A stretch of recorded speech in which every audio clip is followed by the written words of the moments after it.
Assalamualaikum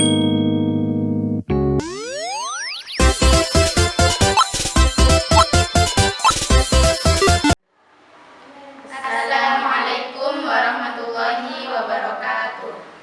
We are from the 11th grade of Excellence Senior High School. We will have a presentation about type of digestive system disorders that common occur. Okay, let me introduce ourselves. My name is Lailatul Fitriani. My name is Zahratul Aulia. My name is Emma Septiana Malviro.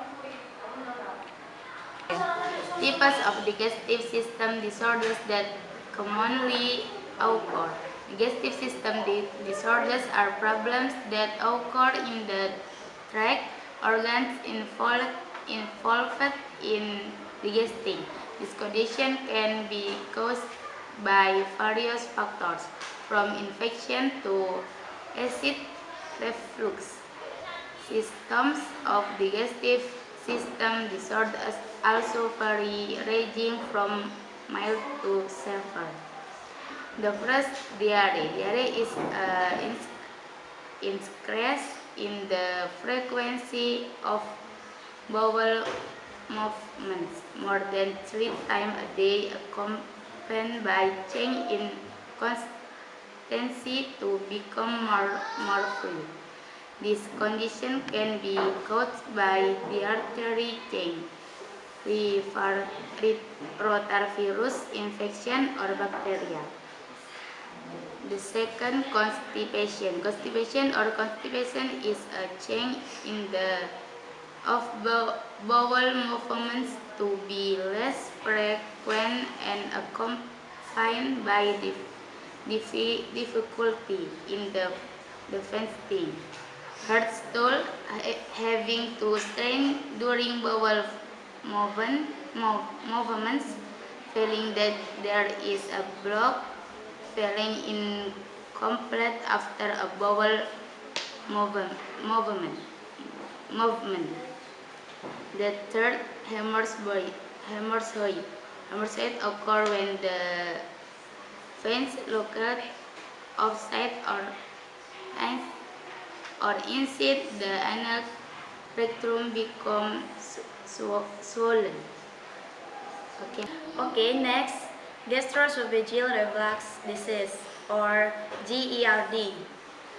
Gastroesophageal reflux disease or acid reflux disease occurs when too much acid resolves into the esophagus. This condition is caused by a weakening of the valve or sphincter located in the lower esophageal tract. In healthy people, the valve will contract and close the esophagus after the food descends into the stomach.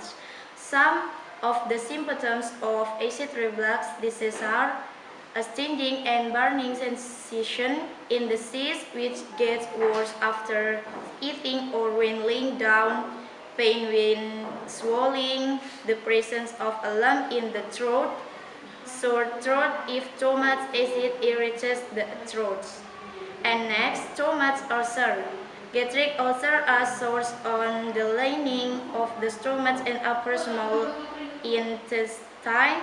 The abrasion and sores are generally caused by infection with the bacterium Helicobacter pylori or long-term use of pain relievers.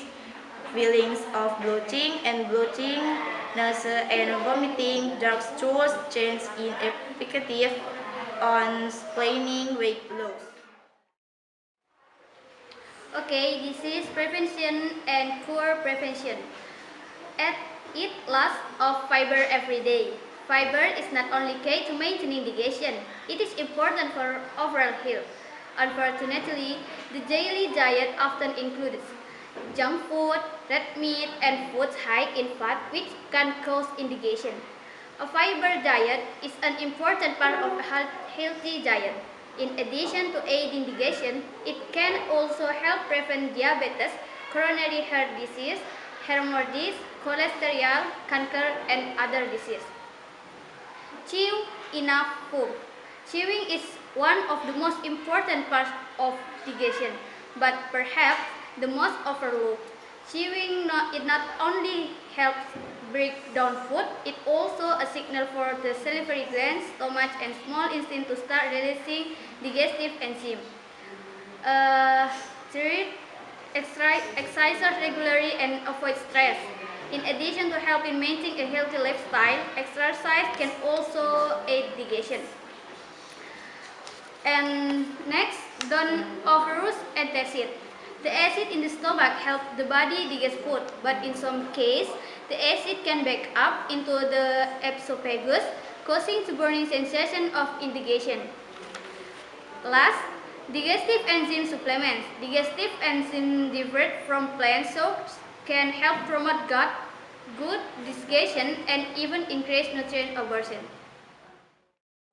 Okay, that's all from me. Thank you for your nice attention. Thank you for watching. Assalamualaikum warahmatullahi